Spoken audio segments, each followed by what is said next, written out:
आजमगढ़ और जौनपुर की सीमा पर निर्माणाधीन पुल आज भी अधूरा है। इस पुल का 80% काम अभी भी बाकी है। प्रशासनिक उपेक्षा और लापरवाही के चलते आज भी ये पुल अपनी बदहाली के आंसू रो रहा है। न प्रशासन इस ओर कोई ध्यान दे रहा है, न ही सरकार का कोई सुध ले रहा है। देखिए हमारी ये खास रिपोर्ट आजमगढ़ के अधूरे पुल पर।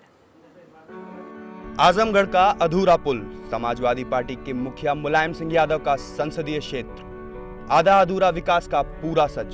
जब नेताजी के संसदीय क्षेत्र का ये हाल है तो पूरे उत्तर प्रदेश का क्या हाल होगा। नेताजी ने जनता से वादा तो किया था, लेकिन निभाने की बारी आई तो अब तक मौन बैठे हुए हैं। जिस जनता ने भारी मतों से जीत दिलाई, आज वही जनता जान हथेली पर लेकर अधूरे पुल के पास खुद के बनाए वैकल्पिक रास्ते को पार करने को मजबूर है। रास्ता ऐसा जहां खतरे की गुंजाइश ज्यादा है, उसके बाद भी इस रास्ते को पार करना इनकी मजबूरी है। मुलायम जी हमारे यहाँ से बहुत भारी मतों से विजयी हुए हैं। हम लोगों को उम्मीद यही थी कि पुल को बना देंगे, लेकिन वो विजयी होते ही अपना बना रहे हैं। हमारा कोई मतलब सॉल्व कर ही नहीं रहा है समाधान। आए दिन यहाँ लोग एक हफ्ते में तो एक जन को मरना ही मरना है। कहने के यही है कि मतलब कि ये बाईपास है, आप लोग भी देखो ये बाईपास है।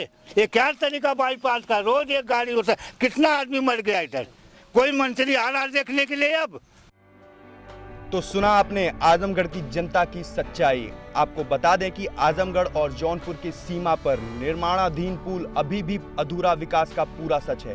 80% काम बाकी है।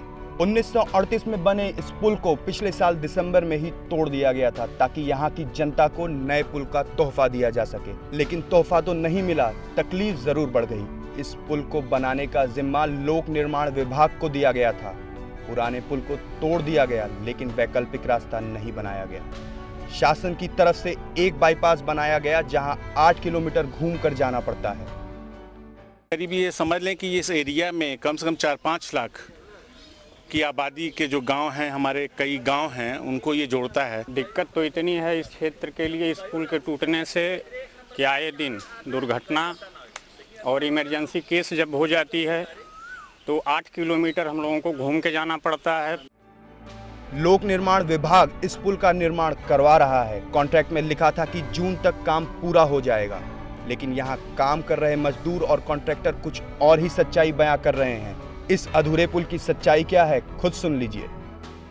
बाईपास हमारे बांड में नहीं था, इसी वजह से हम लोग नहीं दे पाए, लेकिन फिर भी हम राहगीरों के लिए हमें ये सुविधा दे चुके हैं। जो आप देख रहे हैं, मिट्टी उट्टी गड्ढे हो चुके हैं। नहीं 50% तो काम हो चुका है। आप देख सकते हैं, काम का प्रगति देख कर बता सकते हैं कि काम हुआ है कि नहीं हुआ है। हमारे काम में पहले तो अभी देखिए शादी विवाह का अलग चल रहा था, लेबर कम हो चुके हैं, लेकिन हमारे पास 40, 50, 60 लेबर रहते थे।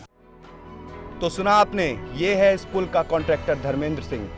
कह रहे हैं कि 1 महीने में पुल तैयार हो जाएगा, लेकिन इस पुल को देखिए और खुद समझिए कि क्या ये अधूरा पुल 1 महीने में पूरा हो सकता है, या जनता के गुस्से को देखकर कॉन्ट्रैक्टर सच्चाई बयां नहीं कर पा रहा है। इस निर्माणाधीन पुल को देखकर यही लगता है कि लोगों को अभी इस पुल से गुजरने के लिए लंबा इंतजार करना पड़ेगा। आजमगढ़ से रतन प्रकाश की रिपोर्ट। इस बुलेटिन में फिलहाल इतना ही। बाकी खबरों के लिए देखते रहिए APN।